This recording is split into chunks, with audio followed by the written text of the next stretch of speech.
guys, Risque here, and welcome back to Sherlock Holmes, Chapter 1. So last we left off, we weren't quite here. They keep just sending me back to the save point, or the fast travel point.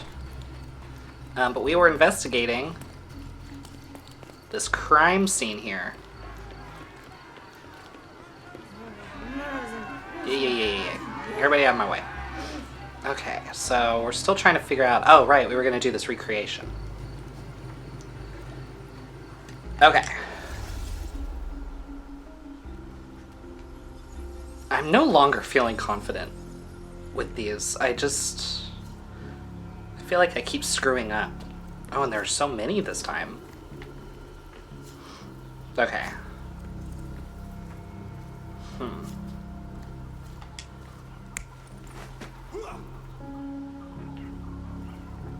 Okay.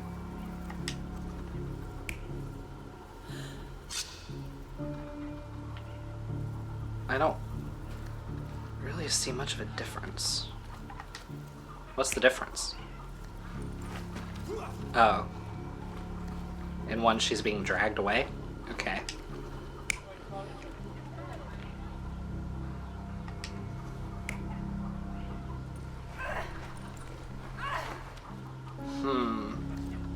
I believe that.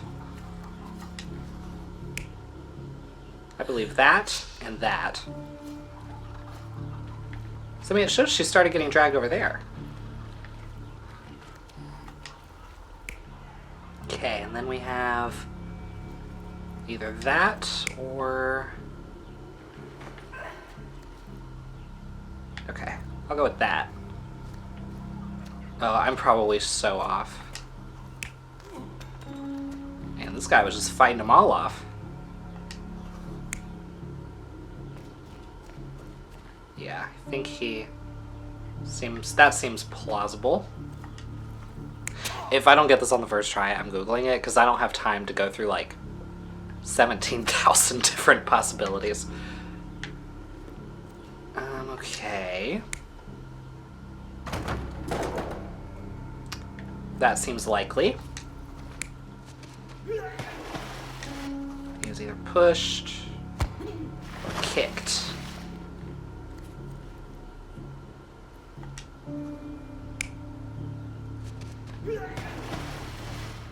We'll go with that. This seems right. So, we have a thug who came to take a refugee woman with him. She resisted, but he dragged her by force. One of the refugees stood in his way, armed with a stick, yet he could do nothing against a cutthroat with a blade. The man didn't anticipate that the other refugees would intervene and stand against him. In the confusion, the woman managed to break free. The thug took fright and fled. He was stopped by the falling crates. He stumbled and fell, piercing his chest with his own blade. However, the wound didn't cause instant death. He managed to stand, but still bleeding, he lost his balance on the bridge and fell. Before all of this, the man had freely entered the camp through the main entrance.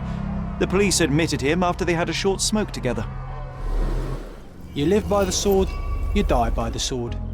In our man's case, it's the same sword. I can't believe I got that on the first try. Holy shit. I'm pretty proud of myself, I'm not gonna lie. Okay, who do I need to talk to about that? Let's see. So the thug tried to drag the girl away. The thug didn't hurt the girl. The thug came to the camp intending to kidnap a woman. He had the opportunity to kill her, but that wasn't his goal. Okay, and I'm pretty sure that the woman he's trying to kidnap is the one we were looking for. He's not merely a thief, but also a kidnapper, a henchman who takes on various roles. Who is he working for? That's what we need to know. Okay.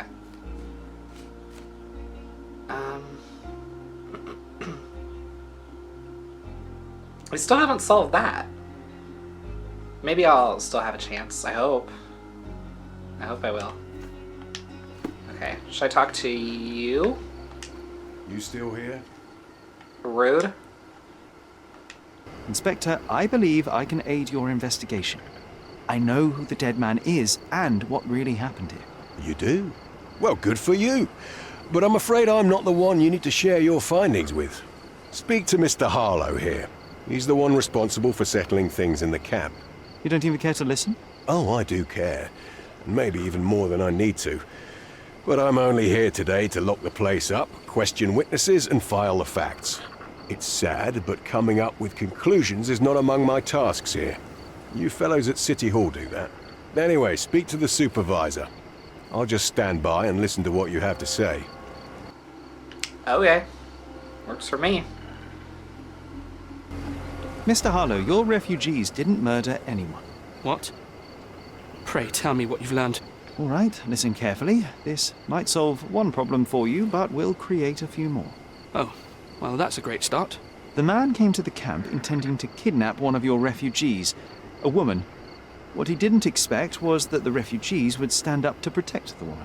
A brawl had broken out. In the chaos of it, the man stumbled over those crates and fell on his own blade. How do you know he fell on his own blade? The wound in his chest was inflicted from an unusual angle. It was not an offensive stab, shall we say. The refugees didn't touch him. And judging by the blood at the scene, the intruder managed to raise himself but was unable to walk very far. He ultimately fell into the canal. But how did he sneak into the camp? Why didn't the police see him? And this is where your new problems emerge, Mr. Harlow. What do you mean? You're not a dull-witted man. You know what I mean. There is no feasible way to get into the camp without the police guards knowing of it. The pile of mess I had to sort out has just become bigger, but somehow that doesn't surprise me. Anyway, I thank you for your help, Mr. Holmes. I'll take it from here. Meanwhile, I'll make sure the police aren't detaining the refugees any longer. You can go back in and look for your witness. You Noted. think one small clerk can make any difference in this place? Who knows, John? Just one ill-fitting cog could make the whole machine crumble. This is true. Okay. Okay, so I still need to ask people about this. Hey, are you the lady I need to talk to? May I ask for your assistance? They often take us from the camp to work. Most don't mind, though. It's the only way to get a glimpse of freedom. Oh. According to the refugees, some shady people regularly visit the camp to take refugees away with them to perform various work. The work is usually hard, but the refugees receive money and food. The girl was ambushed after she was supposedly taken to such work. Since then, the refugees decided not to allow their women to be taken. So there's a smuggling ring in the camp. This wasn't the first time that someone freely entered the camp to take a refugee out. At least it was certainly his last time. My gut tells me that we'll learn more about this ring when we find out where the thug came from. Yeah, I think you're probably right. Jesus, that's disturbing. Okay, wait. Okay, sorry to bother you again. Do you know this woman? Can you satisfy my curiosity? Sorry. We don't see much here. Okay. Well, maybe I can go finally talk to this guy. Oh, wait. Can you satisfy my curiosity? Sorry, we don't see much here. Oh, I am bored. Call me when you find the answer. Shut up, John. You're the one who tended to our man's wounds. I thank you greatly. The police didn't allow us to help him. The police will leave you alone now. I've proven to them that the man who came into the camp died due to his own foolishness. Thank you for standing up for us. But nobody would help us without a reason. You're here because you want something. Yes, I do. I need to speak with the girl drawn here. The dead man came for her too. He wanted to take the girl away, but we won't allow her to be hurt again. What do you want from Naylor? Naylor. She was hurt some time ago. I'm here to find the people who did this and bring them to justice. And to find them, I need Naylor's help. Will you let me speak to her? Justice. There's no justice on this land. But you helped us, so maybe your words are not empty. You can speak to Naylor, if she wants it. But I will be watching you. Sounds fair. I can't be mad at that. Hello, Naylor?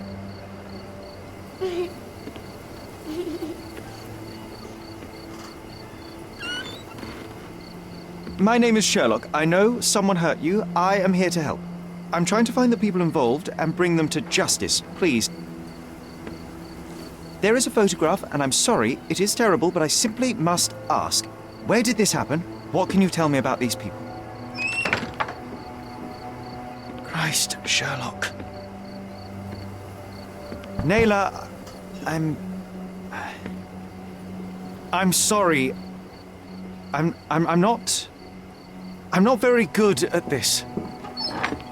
You come here for me, but you are rude and cruel and condescending. A cross. The man had this cross. Now go away. Leave us be. I do not need another white man's help. Girl, I don't blame you. Glad that wasn't me. Not my best work, John. By a long shot. Naylor doesn't want us meddling. I'm starting to wonder what this all achieves. But she helped you anyway. Now we know that maniac's face and the cross he wore, we can still catch him. We'll see. This man did not come here by chance. He has a very important thread in this case, and this tattoo might help me to pull it.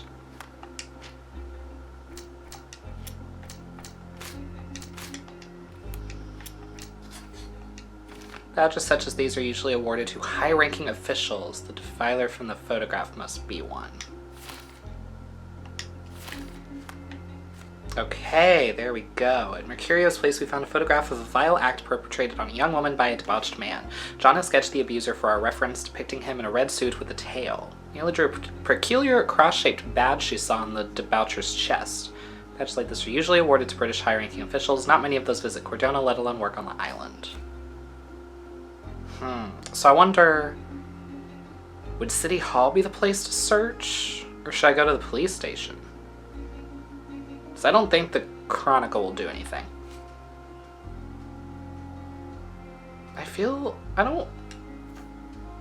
Should I ask people about this first? I just don't want to make John any madder than I already did. Do y'all know anything? Are you able to help me? No. Sorry. Okay. We don't see much here. Okay. Okay, I guess we're good here then. Yeah, I guess let's go ahead and go to... Let's start with City Hall. I just think that'll probably be easiest. Oh, I can't fast travel from in here? That's kind of dumb. Not gonna lie. But yeah, how are you guys? How's life? How are things? I'm doing okay. It's our second session with the Xbox. I'm a little nervous. I've noticed some technical difficulties. Because, of course. Because it's like, recording with a, like, external hard drive is just so bittersweet. Oh, I don't need a fast travel. I'm, like, right there. It's just very bittersweet because it's like, okay, should, like, the console completely die or whatever, like my PS4 did, I won't lose all my captures. So that is nice. The bad thing is that it makes things glitchy. Because, like, it was so weird on the first Dragon Age episode. Like, the capture itself wasn't, like, skipping and glitching out a bunch, but it did whenever I put it into my, like, editing software. So I had to download another editing software I had, and I used that, and it was fine. But it was just so bizarre. And then the first Saints Row episode, like, on that, it just wouldn't load in my editing software. It was so weird, so again, I had to use a different one. Okay. Officials? We'll go officials.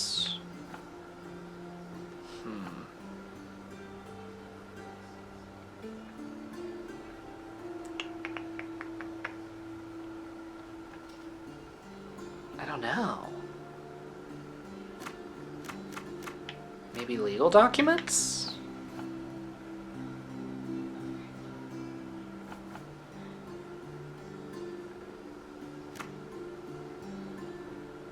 I mean, we'll go with that, because it's not giving me anything on districts.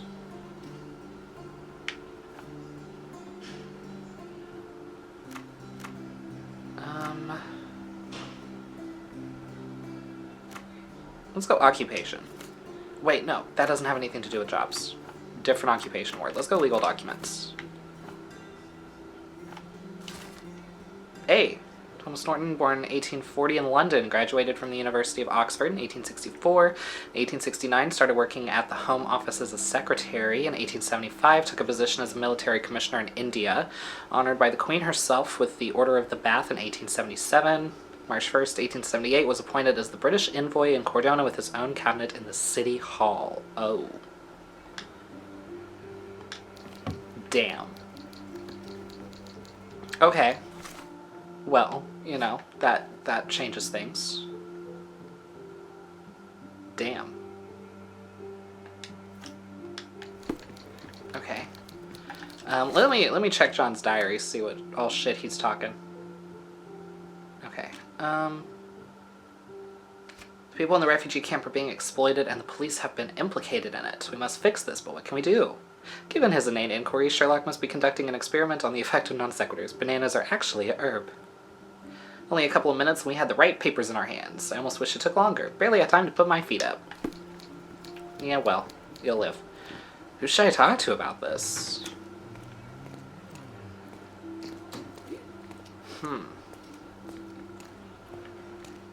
Who would be the right person to talk to? Do you know? I'm curious, how did Mycroft recruit you? I doubt you're a field agent. I imagine you work with intelligence. That's correct. Your brother noticed me when I tracked down a spy at the archives. That's how our cooperation began. And you? Did Mycroft force you into this? Not at all. We simply have a mutual interest in someone. Or something. Of course. A fruitful and willing collaboration, I'm sure. Well, I'm his younger brother. I have to accept the consequences of being a close relative of an official figure. I suppose, in a way, we are colleagues, Mr. Holmes.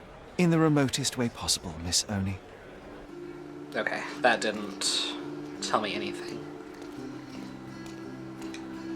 So I'm just like, should I go back to the refugee camp? I mean, I doubt they would have anything to really say about it. But I mean, maybe.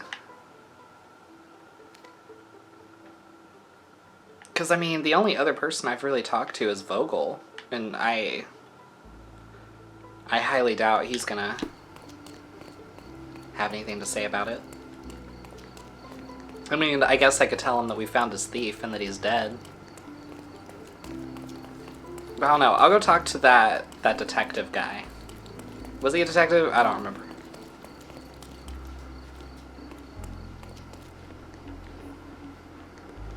Yeah.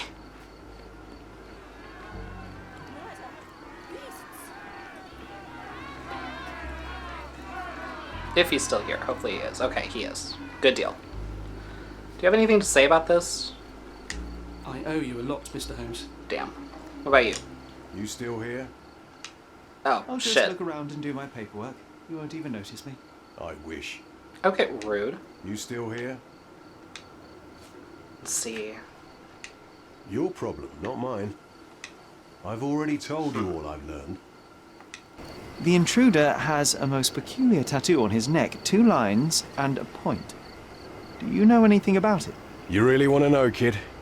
Why? You want to play a policeman or something? I'm sure you have it in your records, so it won't hurt if I have it in mine. In my records, it's just a tattoo, as it should be in yours. Ah, to hell with you. Suit yourself as to what you're going to do with it. Off the record, though, such tattoos are often connected to a man named Mr. Niccolo Bernadotti. Bernadotti, you say? A respectable businessman in Scaladio. His company imports goods and wines, and smuggles everything that can be smuggled between the colonies and the mainland. His people can be identified by an obscure tattoo, just like the one over there our friend has. But these are all merely rumors, you see. If Mr. Bernadotti was a criminal, he'd be in prison now. Or hanged, right? Not all criminals get caught, babes. Okay, well that tells me more. Ah, shit. Okay. Well... that would probably be something to look at the police station. Surely. Y'all can stop screaming. I fixed the problem. Okay, is this it? Yeah. Okay. Things are coming together. I'm here for it. And I haven't even had to look up a walkthrough yet. I might if more things come up fruitless. Okay. Inspector Tewksbury, the refugee camp, said that men tied to a certain Niccolo Bernardotti possessed tattoos such as this one. Bernardotti is a businessman from Scaladio who is rumored to run a smuggling chain covered by importing goods and wines between colonies and the mainland. Okay, so how about smuggling, suspects, and Scaladio? Alright. Niccolo Bernardotti, born 1834, is a businessman and patron well known in Cordona. The founder and owner of the Bernardotti Company Limited, established 1873, main office southeastern Scaladio, Bazaar Road, near the crossing with Roman Road. Mr. Bernardotti was brought in for questioning on February 13th, 1876, after a tip-off from one of our anonymous sources. The source provided information that points to Mr. Bernardotti's connection to the smuggling of liquors and items of antique art between British colonies, Cordona, and the rest of the United Kingdom. Antique art, you say? People allegedly working for Mr. Bernardotti's company were previously linked to a number of unlawful activities, including robbery, violence, racketeering, and blackmailing. Mr. Bernardotti was called in for questioning as a witness since there is no tangible evidence available to serve any charges. During the questioning carried out by myself and Officer Booth, Mr. Bernardotti claimed to be unaware of any operations and facts provided by our source. No information could be obtained on his activities before he moved to Britain, document or otherwise. As Mr. Bernardotti claims, up until 1873, he lived in Sicilia, Italy. I just glitched out, my bad. Where he had a vending business until he moved to London and began importing goods. Conclusion. It is not possible to incriminate Mr. Bernardotti with anything connected to the case. Inspector Herbert Ryder. An impressive slice of life. The police had a lot on him and at the same time, nothing at all. Amateurs. Right? See, they should have just hired me from the start. I'm the only one that gets shit done in this town. Okay, so... main office, southeastern Scaladio, Bazaar Road near the crossing with Roman.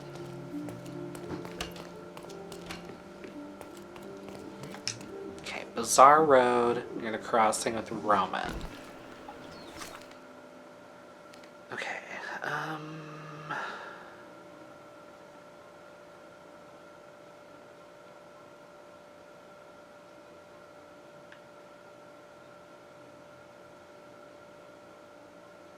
I thought it said south. Southeastern Scaladio.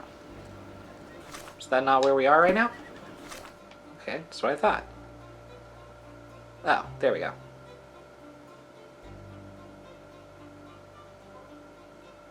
Okay, I see Roman Road, but I see no bazaar.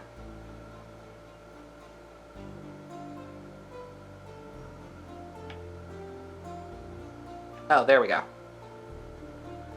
Why do I not have, like, any fast travel spots near that point? What's up with that?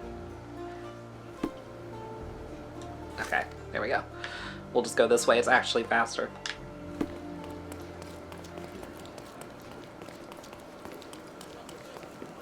But yeah, what are you guys up to today? How are you spending your day?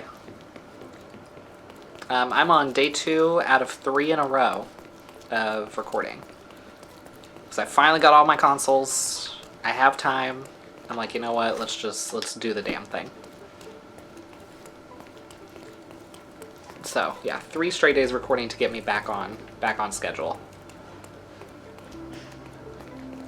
Taylor Lee, I haven't been this behind in who knows how long. And it just sucks because it wasn't even my fault. Okay, this kind of looks like the place. Huh. Maybe this? Well, that doesn't look like a door I can go through.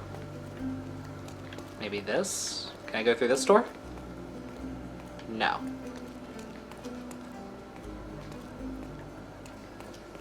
Can I go in here? No.